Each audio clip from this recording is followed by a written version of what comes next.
একজন দরিদ্র মাটি বিক্রেতা ছিল। সে পাহাড় কেটে মাটি খুঁড়ে বাজারে মাটি বিক্রি করে তার সংসার চালাতো। মাটি খুঁড়তে খুঁড়তে একদিন সেই মাটি বিক্রেতা মাটির খুব গভীরে একটি পাথর দেখতে পায়। সেই পাথরটি অনেক চকচক করতেছিল।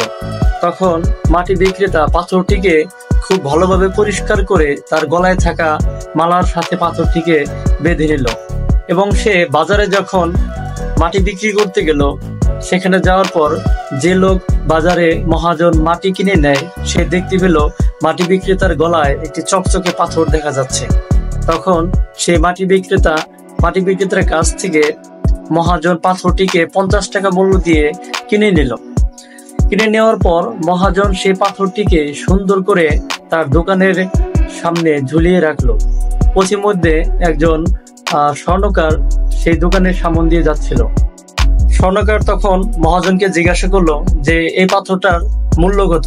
তখন মাটি যে মহাজন কিনে নেয় তিনি বললেন, এই পাথরটা আমি একজন মাটি বিক্রেতার কাছ থেকে 50 টাকা মূল্য দিয়ে কিনে নিয়েছি এবং আমি এটা 100 টাকা মূল্য হলে বিক্রি করব। কিন্তু স্বর্ণকার বললেন যে না, এই পাথরটা আমি 80 টাকা দাম দিব, যদি বিক্রি করেন তাহলে আমাকে দেন।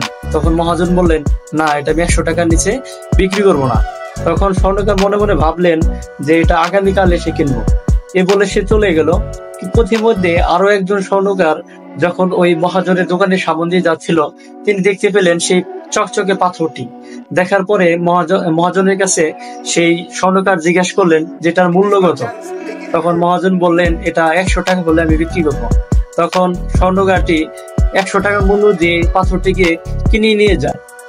পরের দিন যখন আগের স্বর্ণকার সেই মহাজনের দোকানে আসলেন এবং জিজ্ঞাসা করলেন যে গতকাল যে আমি পাথরটা 100 টাকা চেয়েছিলেন, আমি 80 টাকা বলে চলে গিয়েছিলাম, সেই পাথরটা কোথায়? তখন মহাজন বললেন যে একজন স্বর্ণকার এসে পাথরটাকে 100 টাকা মূল্য দিয়ে কিনে নিয়ে গেছে।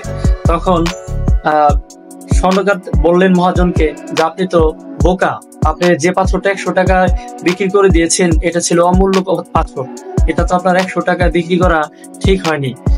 তখন মহাজন হাসলেন আর বললেন যে আমি তো এটা জানতাম না যে এটা অমূল্য পাথর। আমি যদি অমূল্য পাথর জানতাম তাহলে তো আমি বিক্রি করতাম না। বোকা তো হচ্ছেন আপনি। আপনি জানেন যে পাথরটা অমূল্য একটা পাথর, তাহলেও আপনি কেন 100 টাকার দিয়ে না কিনে 80 টাকা দাম বলে মাত্র 20 টাকার জন্য আপনি চলে গিয়েছিলেন। তখন স্বর্ণকার বললেন যে আসলেও সময়ের কাজ সময়ে করতে হয়। গতকালই যদি আমি এই পাথরটা তোমাকে 100 টাকা দিয়ে কিনতাম তাহলে আজকে আমাকে পস্তাতে হতো না। এর মূল থিওরি হচ্ছে যে আমাদেরকে সময়ের কাজ সময়ে করতে হবে। দৈনন্দিন জীবনে আমাদের যে কাজগুলো থাকে সেটাকে আগামীকালের জন্য কখনো ফেলে রাখবেন না, বরঞ্চ দিনের কাজ দিনে করবেন। অবশ্যই আপনারা আপনাদের কাঙ্ক্ষিত লক্ষ্যে পৌঁছাতে পারবেন।